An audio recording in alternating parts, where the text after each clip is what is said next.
Good afternoon to all of you. Today's lecture is going to be all about Articles of Association. हमने already memorandum of association के दोनों parts complete कर लिए हैं. आज के इस लेक्चर के अंदर बेसिकली हम आर्टिकल्स ऑफ एसोसिएशन की डेफिनेशन कवर करेंगे. हम कंटेंट्स क्या हो सकते हैं उसके वो देखेंगे. कैसे हम आर्टिकल्स ऑफ एसोसिएशन को ऑल्टर कर सकते हैं. What is the distinction between memorandum of association and articles of association, and also the most important doctrine of indoor management and its exceptions. तो ये सारे पार्ट्स कॉन्स्टिट्यूट करेंगे आपका चैप्टर आर्टिकल्स ऑफ एसोसिएशन को. So without any delay let's get into it. तो article of association की जब भी बात होती है तो ये सिग्निफाई करता है द इंटरनल रेगुलेशंस जो कि किसी भी कंपनी के इंटरनल अफेयर्स को मैनेज कर रहे हों. अब अगर हम डेफिनेशन की बात करें तो कंपनीज एक्ट 2013 के सेक्शन 2 क्लॉज 5 के अंदर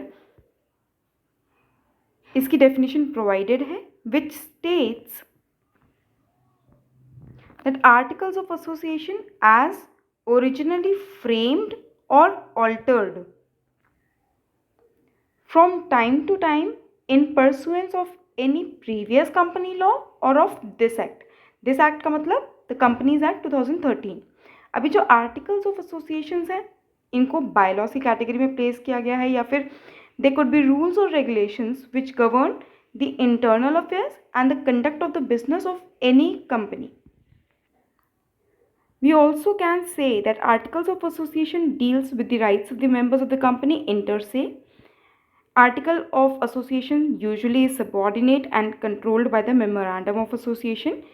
अब जो आपका आर्टिकल ऑफ एसोसिएशन है ये गवर्न करता है उन वेज को in which the object of the company are to be carried out.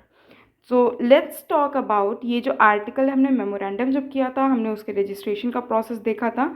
Let's see what is the registration process of the articles of association. तो section 7 of the companies act 2013 provides for the registration. Forms क्या हैं articles के वो provided हैं section 7 clause small ए. अब यहाँ पर ये बोला गया कि अगर आर्टिकल ऑफ एसोसिएशन को रजिस्टर होना है तो they must be printed, divided into paragraphs, numbered consecutively, signed by the subscribers to the memorandum in presence of at least one witness. साथ ही साथ कंपनीज एक्ट के सेक्शन 447 एंड 448 के अंदर ये प्रोवाइड किया गया है कि अगर आर्टिकल ऑफ एसोसिएशन को लेके कोई भी फॉल्स इन्फॉर्मेशन प्रोवाइड की जाती है तो उस केस में इम्प्रिजनमेंट मिनिमम 6 मंथ से लेके मैक्सिमम 10 ईयर्स तक का हो सकता है और fine 3 times the amount involved. अब अगर distinction between memorandum of association और आर्टिकल्स ऑफ एसोसिएशन की बात की जाए तो कुछ बेसिस बनाए गए हैं जिन बेसिस के ऊपर हम इन दोनों चीज़ों को डिफ्रेंशिएट कर सकते हैं.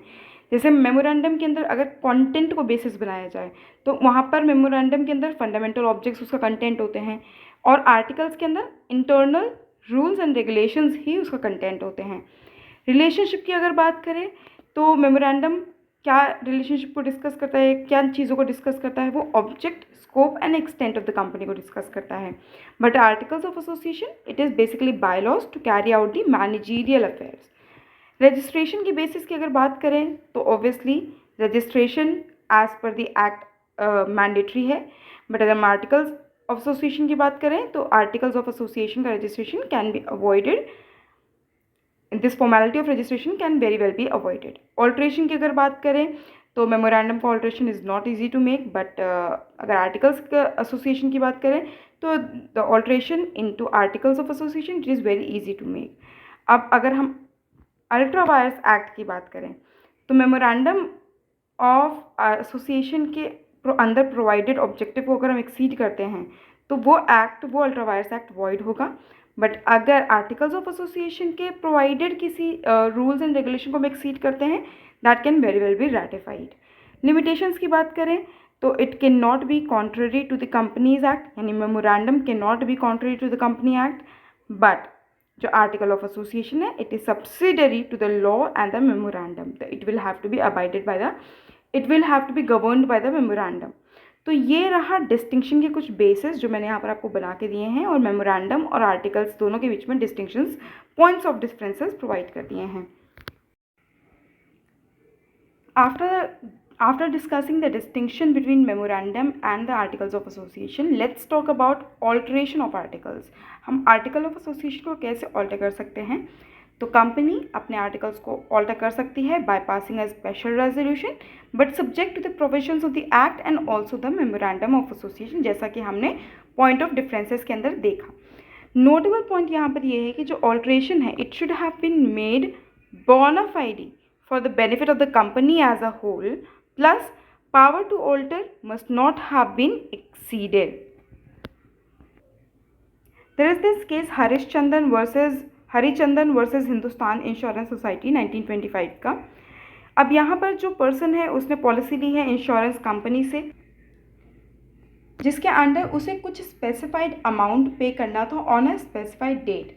अब before that date the company altered its articles. Now the amount was to be paid from a special fund, but the said fund was declared insolvent. तो जो petitioner है that person was denied payment, saying that the fund had now become non-existent. तो Calcutta high court ने यहाँ rule किया, any alteration in the article cannot adversely affect the rights of the parties under the contract, and the company hence was bound to pay the petitioner the amount which it agreed to pay.